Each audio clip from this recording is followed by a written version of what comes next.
ചേട്ടാ പുതിയ മാസം തുടങ്ങി 1-ാം തീയതി ആയില്ലേ? വീട്ടു ചെലവിന് കുറച്ച് കാശ് വേണം.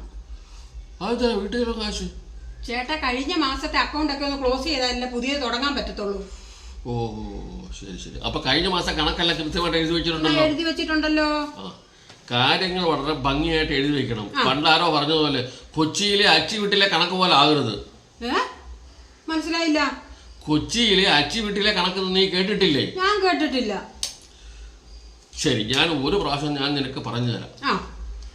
ഒരിടത്ത് ഒരു കണക്ക് പിള്ള ഉണ്ടായിരുന്നു, ഒരു കാര്യസ്ഥനുണ്ടായിരുന്നു. ഇവരെന്ന് വെച്ചാൽ രണ്ടും ഭൂലോക കള്ളന്മാരാ. അപ്പൊ ഈ പുരയിടത്തിന്റെ ഉടമസ്ഥൻ തിരുമേനിയാണ്. തിരുമേനി ഇതൊന്നും അത്ര കാര്യമായിട്ട് ശ്രദ്ധിക്കാറില്ല. ഇവർ തെങ്ങിൻ തോപ്പില് തേങ്ങ വെട്ടിക്കൊണ്ടുവന്നു. ആ പട കുറച്ച് തേങ്ങയേ ഉള്ളൂ. ഈ തേങ്ങ ഇവന്മാർ രണ്ടുപേരും കൂടെ ഷെയർ ചെയ്തെടുക്കാൻ വേണ്ടിയാണ് പദ്ധതി. അവരെങ്ങനെ ഷെയർ ചെയ്തെന്നറിയാവോ? ഇത് തേങ്ങയാണെന്ന് വിചാരിക്കുക. ഒന്ന് നിനക്ക്, ഒന്ന് എനിക്ക്, 2 നിനക്ക്,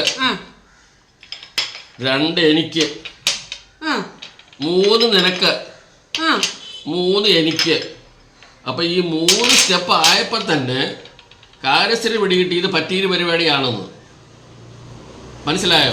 അപ്പൊ കാര്യസ്ഥൻ പറഞ്ഞു, എടാ ഇത് നിന്റെ കൈ വെച്ചേക്ക്, ഇത് നിന്റെ കൊച്ചിയിലെ അച്ചി വീട്ടിൽ പോയി പറഞ്ഞാൽ മതി എന്ന് പറഞ്ഞു. മനസ്സിലായോ? അന്ന് മുതലാണ് ഈ കണക്കിന് കൊച്ചിയിലെ അച്ചി വീട്ടിലെ കണക്കെന്ന് പറയുന്നത്. അല്ല, എന്റേതും നമ്മുടെ ഈ കണക്കുമായിട്ട് ഇതിനെന്താ ബന്ധം? എടി പറയുന്നത് ഒന്ന്, പക്ഷെ എഴുതുന്നതും പ്രവർത്തിക്കുന്നതും വേറെയാ. മനസ്സിലായോ?